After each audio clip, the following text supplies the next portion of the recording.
Title: रहस्यमयी पक्षी और वह लड़की। एक बार की बात है, एक छोटी सी पहाड़ी बस्ती में अन्वी नाम की एक जिज्ञासु और निडर लड़की रहती थी। वह किताबों और प्रकृति की बहुत शौकीन थी।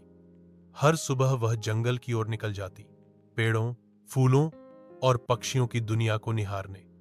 लेकिन एक दिन उसकी नजर एक अनोखे पक्षी पर पड़ी, नीले और सुनहरे पंखों वाला, जिसकी आंखें इंसानों जैसी थीं।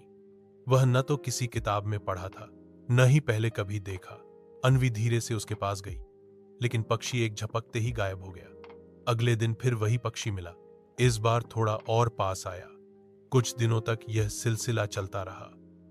पक्षी अब अन्वी के पास बैठ जाता, उसकी हथेली से दाने खा लेता।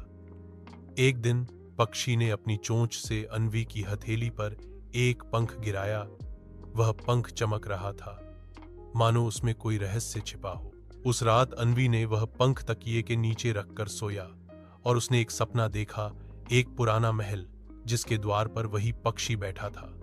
महल के अंदर एक पेड़ था जिसकी शाखाएं सोने की थीं और नीचे एक पत्थर की मूर्ति जो बिल्कुल उस पक्षी जैसी थी।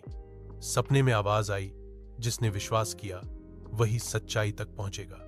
अगली सुबह अन्वी ने तय कर लिया कि वह उस महल को खोजेगी। वह उस दिशा में निकल पड़ी जहां पक्षी उसे हर दिन ले जाता था। रास्ता मुश्किल था, कांटों भरी झाड़ियां, गहरी घाटियां, लेकिन पक्षी हर बार रास्ता दिखाता रहा।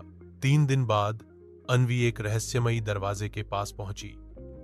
वह वही महल था जिसे उसने सपने में देखा था। दरवाजे पर वही पक्षी बैठा था। जैसे ही अन्वी ने पंख को दरवाजे की दरार में रखा, दरवाजा खुल गया।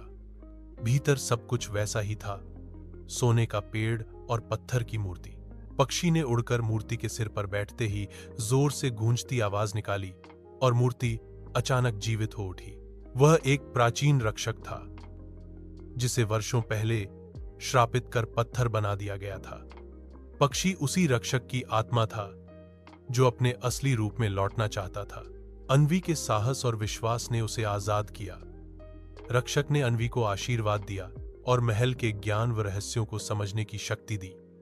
पक्षी ने मुस्कुराकर हवा में उड़ान भरी और आकाश में विलीन हो गया।